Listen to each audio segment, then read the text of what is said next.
Right. ఇక గుహలకు సంబంధించి ఇప్పటివరకు మనము చాలామంది చెప్పినవి, సో పుస్తకాల్లో ఉన్నవి, చరిత్రలో ఉన్నవి, ఆర్కియాలజీ డిపార్ట్మెంట్ వాళ్ళు బయటపెట్టినవి కూడా మాట్లాడుకున్నాం. సో ఇక్కడ ప్రస్తుతం ఇక్కడ స్థానికులు కొద్దిమంది ఉన్నారు, ఇక్కడే ఒక వ్యక్తి కూడా ఉన్నారు, వారితో మాట్లాడి మనం మరిన్ని వివరాలు కూడా తెలుసుకుందాం. నమస్కారం. నమస్కారం. సో మీ పేరు? నా పేరు మాధవ్ గోపాల్ స్వామి. రైట్. స్వామి, మీరు ఎంతకాలంగా ఇక్కడ ఉంటున్నారు? ఇక్కడ మా విలేజ్ వచ్చేసి కనమకింది కొట్టాలనే, మా పూర్వం నుంచి కనమకింది కొట్టాలలో ఉన్నాము. ఈ ఏపీ టూరిజం హ్యాండ్ ఓవర్ తీసుకునే వాళ్ళంటే ఇక్కడ జాబ్ చేస్తున్నాను నేను. సో అదేవిధంగా ఇప్పుడు ఈ గుహలు ఎప్పుడు బయటపడ్డాయి? ఇవి వచ్చేసి ఒక 10 సంవత్సరాల కిందట ఆర్కాలజీ వాళ్ళు రాబర్ట్ ఫుడ్స్ అని ఆయన స్టూడెంట్ రోడ్కి తోలుకొచ్చి ఇక్కడ ప్రయోగాలు చేశారు. ప్రయోగాలు చేసిన వెంటనే మట్టి తీసి ఏనుల దంతాలు, సింహాలవి, తర్వాత వచ్చేసి ఆదిమానవుల ఎముకలు, ఆదిమానవుల పనిముట్లు వాళ్ళకి దొరికినాయి. దొరికిన తర్వాత అవి తీసుకెళ్ళి మైసూర్ ప్యాలెస్లో, బళ్ళారి ఎగ్జిబిషన్లో, మెడ్రాస్లో, రాజమండ్రిలో ఈ 4 ప్రదేశాలలో వాళ్ళు మనకి ఎగ్జిబిషన్ పెట్టారు. చూడడానికి పెట్టారు. 10 సంవత్సరాల క్రితం కదా, అప్పుడు మీరు ఇక్కడే ఉండుంటారు?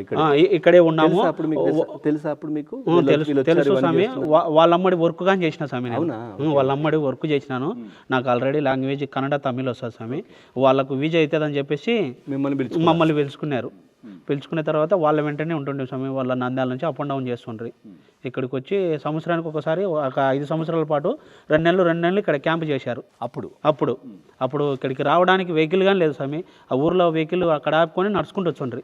ఓహో, ఎన్ని కిలోమీటర్లు ఉంటుంది?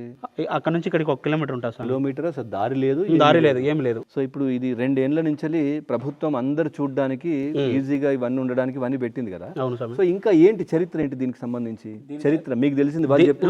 వాళ్ళు అంతవరకు స్వామి. ఇక్కడ వచ్చేసి మునీశ్వర్లు మా పూర్వం నుంచి చెప్తున్నది, ఇక్కడ మునీశ్వర్లు తపస్సు చేస్తున్నారు స్వామి. అక్కడికి వచ్చేసి లోపల 3 కిలోమీటర్ల వాళ్ళు ఆర్కాలజీ వాళ్ళు లేడీస్ లోపలికి లైట్స్ పెట్టుకొని లోపలికి వెళ్ళినారు. వాళ్ళంపటి మేము కానీ వెళ్ళొచ్చినాము. లోపల చిన్న చిన్న కోనేరులు ఉన్నాయి స్వామి. ఒక్కొక్కసారి కూకొని వెళ్ళాలి, ఒక్కొక్కసారి పండుకొని పాక్కుంటూ వెళ్ళాలి.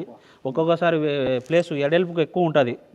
ఓ డిస్టెన్స్లో దగ్గర పోకోకుండా నాకు ఒక 3 అడుగులు దూరంలో, 1 మీటర్ దూరంలో వెళ్తా ఉంటే టార్చ్ తీసుకొని కనపడతావు. మొత్తం గబ్బిలాలు ఇవన్నీ ఉన్నాయి. అవి కొంతవరకు వస్తాయి స్వామి గబ్బిలాలు.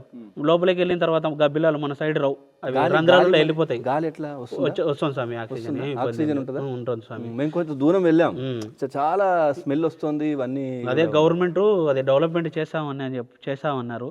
అక్కడ ఫస్ట్ వచ్చి బావి ఉంది. ఫస్ట్ సర్కిల్లో 200 అడుగులు ఉంది. కిందికి వెళ్ళిన తర్వాత పెద్ద సర్కిల్ ఉంది, రంధ్రాలు ఉంది కిందికి వెళ్ళిన తర్వాత. మళ్ళీ రెండేది వచ్చేసి మునీశ్వర్లు తపస్సు చేసినది, దేవతలగాయ అంటారు. ఇక్కడ నుండి రవ్వలకొండ వరకు ఉంది రంధ్రం. అప్పుడు పూర్వం నుంచి చెప్తున్నది. మేము పోయినది మాత్రం 3 కిలోమీటర్లు పోయినాం స్వామి. వాళ్ళు ఎంత దూరం వెళ్ళిండ్రు? ఆర్కియాలజీ వాళ్ళు ఇంకొక 1/2 కిలోమీటర్ ముందరికి వెళ్ళారు, వెనక్కి వచ్చారు వాళ్ళు. కానీ ఎందుకు పోవడానికి వాళ్ళకి అవకాశం లేదు కాదు, ఉందంటారు రంధ్రము, కానీ చాలేదు, శక్తి చాలక ఎన్నికి వచ్చారు.